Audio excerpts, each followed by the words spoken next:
Welcome back to 30 Days of Lightroom. In this video, we're going to be using our adjustment brush, our radial filter, and our graduated filter to show you guys how I edited this image. So we're going to be focusing on these three tools, and you can see here is our before, and I use those tools to get to our after, or our final image here. So let's hop right into how we edited this image using the graduated filter, radial filter, and adjustment brush. So this is a panorama shot. I believe it was 7 or 8 different images photographed on an 85mm lens and stitched together. You can see I have a full video in this playlist on photo merging and stitching panoramas together.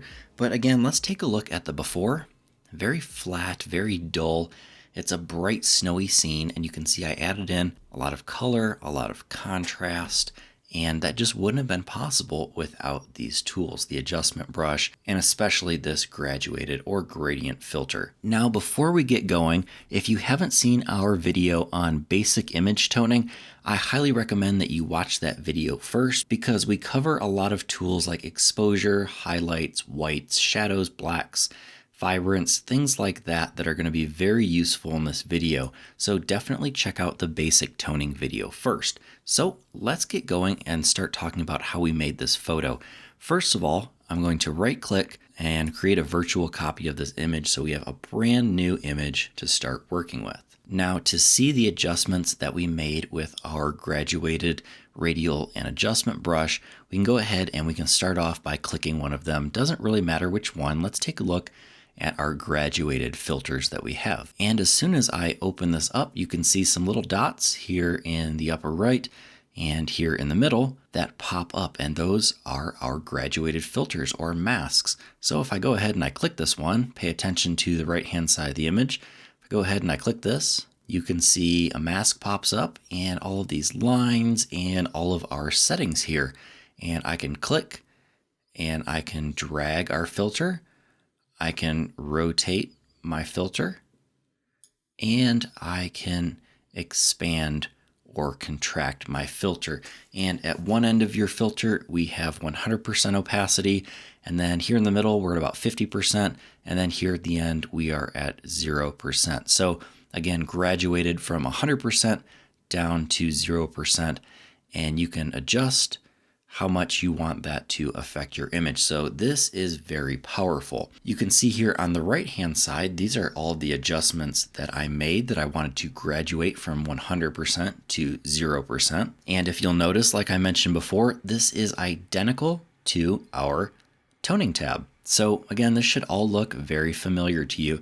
You can see I can turn my saturation up. I can change my color balance. Again, subtlety is key here. So I kind of warmed up the sky to add a little bit of color contrast. And here you can see I added a little bit of a magenta tint. And I wanted this to kind of look like a sunrise or a sunset. So we'll adjust this again back to where it was. And then we can take a look at our bottom mask here. We can see as we highlight over it, it turns red. Similar to a mask in Photoshop, it is showing you exactly what area of the image is being affected. You can see it gradiates from 100% off to 0%. And you can see the adjustments we made. We turned down the exposure, added a little bit of depth and contrast to our image. Things in the foreground should be a little bit darker than things in the background, so we add some kind of layers to this image. But let's go ahead, let's delete these filters. And let's start over from scratch, and I'll show you guys exactly how I made them. And you can quickly delete a filter just by selecting it and hitting delete on your keyboard. So after selecting either our graduated or our radial filter, I can hit new filter and click and drag, and I can do anything I would like with this filter. I can place it anywhere I want to in the image. I can have it just affect the sky, just affect the ground. Again, I can rotate it, I can expand it, contract it. It is completely up to you and how you would like to use this filter. The graduated and the radial filter work very similarly. The graduated is a straight line, and of course the radial is a circle. So let's take a look at some of our options that we have here. I'm going to reset exposure to 0. And then I'm going to start at the top. We have a bunch of different effects that are kind of like presets that I can add to my image. For example, if I want to dodge and burn my image, that's a popular technique with landscapes and portraits. In Photoshop, you can do that right here in Lightroom. So if I want to make my sky a little bit darker, I can select burn, and that automatically turns down my exposure a little bit. You can see if I move this tool around, my sky is getting darker. If we really want to see what this mask is doing, we can really turn down that exposure, make our sky dark and eerie and grungy. Maybe we turn up the clarity and dehaze a little bit. Now that's a little bit too much, but you can see we're really bringing out some of these dark and gloomy clouds. Maybe that's what you want for your image. That's not exactly what I'm looking for in this image, but you have the option of all of these little presets. Here's dodge, again, makes it brighter here, and it kind of gradiates to being 0% here, 50% in the middle, and 100%. And I can stretch that filter out across my whole image, or I can really squash it in. So those are the basics. You guys already know most of these tools from our toning video. Additionally, we have the option of adding sharpness, taking sharpness away, noise reduction, moire reduction, and defringing. We can also just add a color to our mask if we want to. We can just make this blue, for example, and we can see that our mask is now blue, and we are adding a whole bunch of blue to your image. And if you don't like that, you can go ahead, double click color, and resets it to being a transparent image. We also have the option down here to turn our mask on and off. So if we made our sky very dark, we wanted to see what that looked like before and after, we can always hit our light switch, turn it off. We can always reset this. And when we're completely done, we can hit enter. And if for any reason we would like to go back to our mask and do some editing, you can see it disappeared here when we hit enter. We can always go back to our graduated filter. You can see this pops up here on the right, our toning options, and we can select our graduated filter to edit our image again. This is non-destructive. We're not damaging our image, and that is really how you make a graduated filter. So a tool that we skipped over, and I wanted to save this for later to get really in depth with, is the range mask. Right now it is off. We have two different masking options. We have color and we have luminance. Let's go ahead and select color. Now I can select my little color picker tool. And let's go ahead, select some of this orangish red. And you can see now that my masked area is being affected within this red area of the image. We're using the color of our image to affect our mask. I'm going to hit enter to say that's good. And you can see we're really affecting within just the rocks that are red right now. And I have the amount, so I can decide how much I want this to affect the image with my mask. So you have a little cheat sheet here about using the color range selector. We also have the option of using luminance. So again, we've really emphasized our mask here by turning down our exposure. We can also use our color picker here and say I want this to affect lighter parts of my image by selecting the very bright part of the sky. And our range here is like our threshold of how much of this area of highlight we want our mask to affect. So if we pull this way down, but say we want less of the effect on the rocks, we will turn down how much of our range this is going to affect. We can also turn down the highlights of what we want it to affect. We can turn up the smoothness or the hardness of our mask. And that's kind of a quick and dirty look at our different range masks here. We can always go ahead, scroll our mouse over our filter, and the red pops up to show exactly where our mask is at. So again, just different options. Really play around with your range masks. Luminance is extremely helpful when you have a very bright overexposed sky. You need to darken it a little bit, but you don't want to darken parts of your image that are already dark. So that looks pretty messy right now. Let's go ahead, let's delete that gradient filter, and let's take a look at our radial filter, which is going to work very similarly to our graduated filter. So let's click and drag. There's a lot of cool things you can do with this. For example, Maybe I want to really brighten up the center of my image.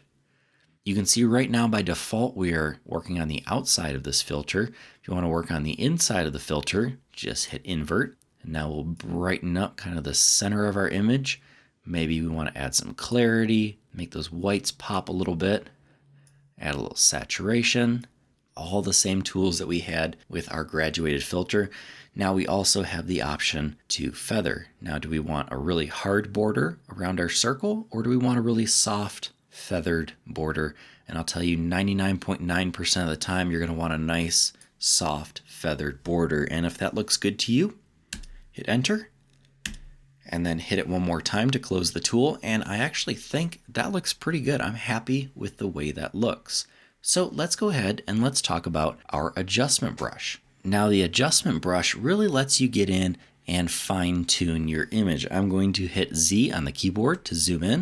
I'm going to use the spacebar to bring up my little grabber tool. And I would like to go in and I'd like to paint some of this image, and I'd like to darken up some of these rocks to add some depth. That's as easy as just going in and painting. What I'm going to do is I'm going to turn my exposure down just a touch. Remember, we do have our dodge and our burn presets up here. I have the option of having multiple brushes. I can have brush A and brush B and go back and forth between two little preset brushes. I have the option of changing the size, the feather, the flow, and the density of my brush. This is very similar to our brush tools in Photoshop. So all I have to do is click and drag to start painting. And sometimes this takes a minute in Lightroom for it to catch up. We're working on a very high resolution image. And while this mask is selected, I can make minor adjustments. I'm going to go ahead, hit Z, zoom out, and I can start painting in some details and painting in some shadows in areas that maybe I want to see a little more shadow. Maybe I want some more shadow down here, some more shadow here. I think that looks okay. Now maybe I want to add some highlights. Turn my exposure up, and I can start painting in highlights wherever I would like highlights at. So that's just kind of quick and dirty dodging and burning using our adjustment brush in Lightroom. We have the same options down here of using our range masks, and we have all of the same toning options again as our toning tab, and the same as our radial filter, our gradient filter. And those are really the basics of using your adjustment brush, your radial filter, and your graduated filter. We have all the same options here. When you have your brush open, you have a couple more options with your brush size.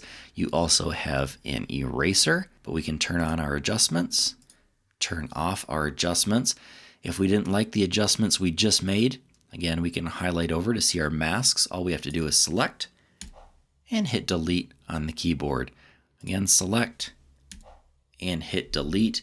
So this is kind of how we started off, but I hope you guys learned a little bit about the adjustment filter, the radial filter, and the graduated filter. You are only limited by your imagination. So these are great tools for dodging and burning, going in, making little adjustments, adding some highlights, adding some shadows.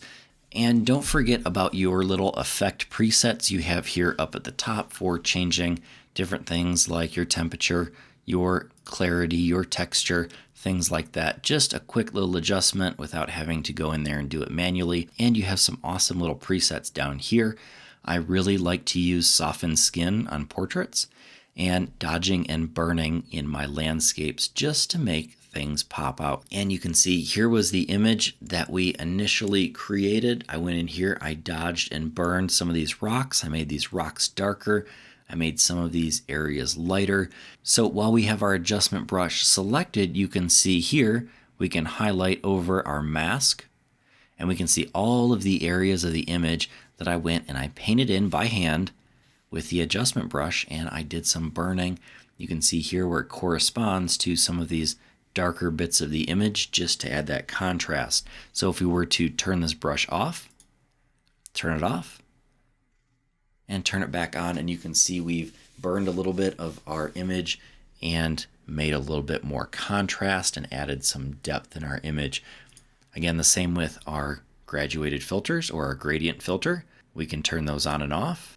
And you can see we added some saturation and added some depth. And again, when we're all done, hit enter to close the tool, and you are right back to doing some of your basic toning. Now, typically I will do my basic toning first, and then I will go back and just kind of do these like the icing on the cake. So that's really all for these tools: the graduated filter, radial filter, and adjustment brush. Again, you are limited only by your imagination, but one of my tips is to always turn the tools on and off so you can take a look, see how much you've edited your image, and we can turn it on and off and see if you've taken your image too far. So that is all for this video. If you enjoyed this video, be sure to hit that like button. If you have any questions, drop me a comment in the comments down below.